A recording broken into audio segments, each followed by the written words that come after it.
매매 가격도 정부가 원하는 대로 좀 히팅되지 않고 떨어지길 원한다면 거주권을 폐지하면 어때요? 물량이 많아지잖아요.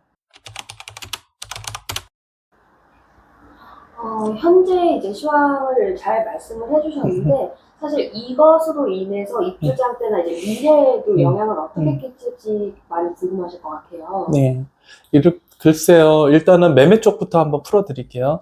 자, 원래대로 얘기하면 거주요건이 폐지가 되면 매매 물량이 쏟아지면서 전체적으로 무거워졌겠죠. 그러면은 사는 사람 입장에서는 기다린 보람이 있었을 텐데, 어쨌든 현행 상황에서는 할 수가 없는 구조가 되다 보니까 오히려 압축이 돼 버렸어요. 조합원거 외에는 없거든요. 근데 조합원은 물건 자체가 우리가 이제 예전에 동호수 추첨을 했을 때 우리가 몸통 이상에서만 추첨을 했었어요. 즉 가장 높은 A 플러스에서 B등급 사이에서만 조합원은 뺑뺑이를 돌렸고, 일반 분양 34평 기준이에요. 일반 분양 같은 경우는 B등급에서 가장 낮은 D등급까지 나왔던 거죠.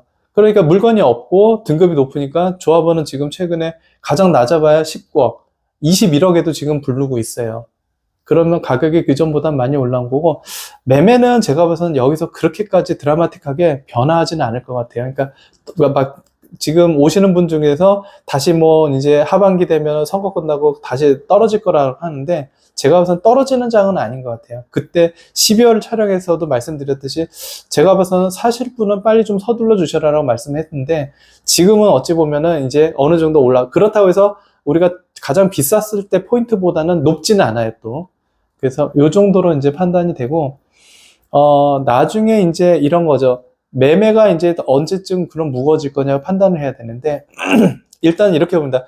둔촌주공이 매매가 끝나고 나면 1년 뒤에 잠실에 진주미성이 입주를 들어갈 거예요. 그러면은 여기까지가 어찌 보면 둔촌주공 주변의 상급지를 포함한 지역에서 입주장 물량이 없는 거예요, 이 동남권에서는. 그래서 제가 보면, 그러면 이제 그게 끝나고 그 다음에 들어오는 입주가 뭐냐? 잠실주공 5단지예요. 언제 입주할 거라고 생각하세요? 정말 빨라도 8, 9년은 봐야겠죠. 자, 그러면 그 사이에 진주미성 정리 끝나고 나면 신축이 있나요, 없나요? 입주가 없어요. 그럼 결국은 매매는 그때부터 본격 랠리를 들어갈 수 있다는 거예요. 그래서 둔촌주공 같은 케이스는 입주 후 3, 4년 차. 물론 또 정부 정책이 어떻게 바뀔지 몰라요. 지금 이 상황이라면 그 정도로 저는 보고요. 그러면 근데 거기에 반대급부적으로 일반 분양 물량이 또 그때 풀리겠죠. 만약 거주 2년 요건이 폐지가 안 되면, 그러면 그때 그것이 일단 물타기처럼 돼서 시세가 막 갑자기 몇 억 솟구친다, 몇 억 떴는다 이런 거 없고, 그냥 물 흘러가듯이 조금씩 가랑비에 옷 젖듯이 상승보합으로 가지 않게, 강보합 쪽으로 가지 않겠느냐. 일단은 그거는 말씀을 드릴 수 있을 것 같아요. 그 정책 발표 영향으로 입주장 전월세 대란에 대해서 더 걱정이 커지신 것 같아요. 그래서 이 부분은 어떻게 보시는지, 그다음에 입주 시에 시세가 많이 흔들리게 될 건지 이런 걱정이 있으시거든요. 그 부분에 대해서는 일단은 제가 이렇게 얘기할게요. 서울시 전체를 놓고 보면은 전세 물량 없어요. 그러면 없다는 얘기는 전세값이 오르면 당연히 매매값도 뛴다는 건데, 일단 이 동남권에서는 둔촌주공 자체가 원래 핵폭탄급 수준이기 때문에 없는 집에 12,000세대가 빨려 들어온다고 생각해 보세요. 자, 지금 헬리오시티나 잠실이나 올림픽선촌 전세가 어때요? 높게 형성돼 있잖아요. 원복했죠. 근데 둔촌주공 막상 입주할 때 되면요, 아마 제가 보기엔 여름 지나고 가을 되면 거기도 같이 무너져 버릴 거예요. 물론 여기가 소화량이 빨리 정리가 되고 물건이 없으면 달라지겠지만, 최근에 그 대표적 사례가 개포주공 1단지잖아요. 디파와가 기본 시세 34평 14, 15억 가야 되는데 순간적으로 무너져서 12억 돼서 지금 회복을 못하고 있잖아요. 물론 이러다가 물량 소화 과정이 되면 다시 또 솟구치겠죠. 둔촌 같은 케이스도 물량이 워낙 많아졌기 때문에 전월세에서는 약간의 그런 경향이 보이는데, 매매는 그렇게까지 영향을 주지는 않을 것 같아요. 오히려 전월세 정도만 그렇게 하고 나중에 이게 다 마무리되고 나면 오히려 가격은 다시 원복하지 않겠느냐, 전세는. 이렇게 판단을 합니다. 그 3년이라는 기간이 아까도 말씀하셨지만 되게 애매한 시간이잖아요.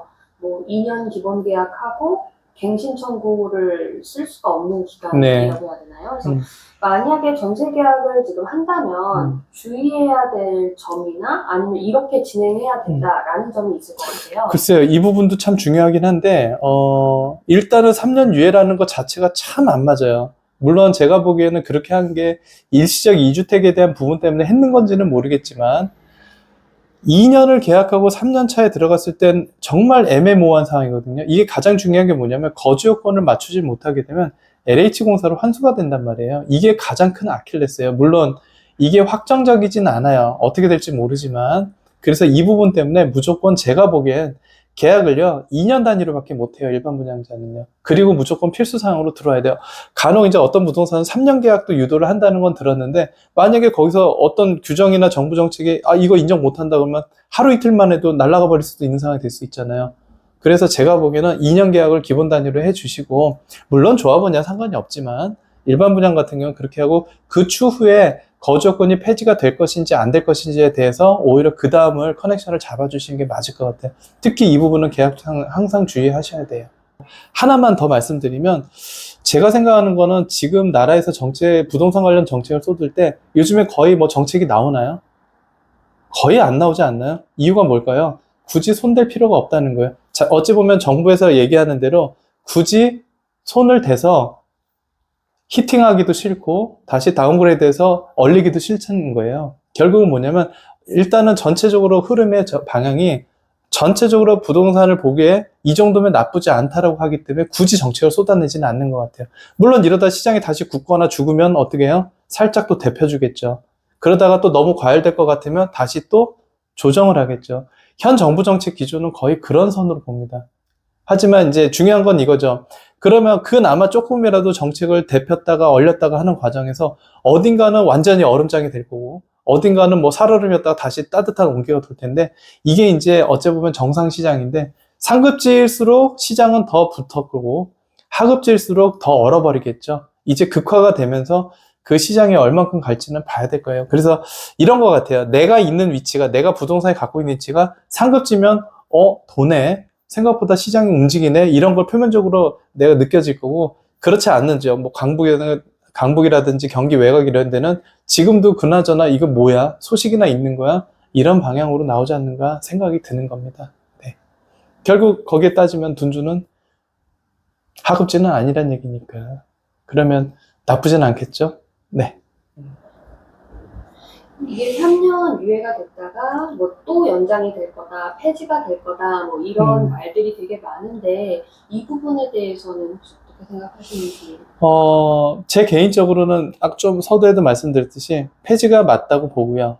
그래야 시장의 혼란성을 최대한 없애주는 것 같고, 그 다음 또 하나 있죠. 토지거래 허가제인데, 일단 여기 강동 송파권에서는 당연히 잠실동이 해당이 될 텐데, 이 또한 없어져야 될 거라고 봐요. 왜 시장을 인위적으로 자꾸 만드는지를 모르겠어요.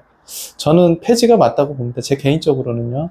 그래야 빨리 이제, 어찌 보면 매매 가격도 정부가 원하는 대로 좀 히팅되지 않고 떨어지길 원한다면 거주권을 폐지하면 어때요? 물량이 많아지잖아요. 더군다나 아래쪽에 물량이 많아지면 전체적 무게감 때문에 내려오거든요. 근데 지금 그걸 오히려 막고 있는 행위도 되고 있잖아요. 그래서 저는 일단은 그렇게 판단을 하고 올해 시장은 전체적으로 보면 전번 12월 영상에도 말씀드렸는데 전체적으로는 수평장이고요. 가는 곳은 더 갈 거고 못 가는 곳은 또 못 갑니다. 내가 위치가 어느 쪽이냐에 따라서 가는 쪽이냐 아닌 쪽이냐에 대해서 판단을 해주시면 될 것 같고 최근에 이제 뭐 지하철이라든지 GTX라든지 이런 이슈에서 움직이는 지역들이 조금은 나오고 있어요.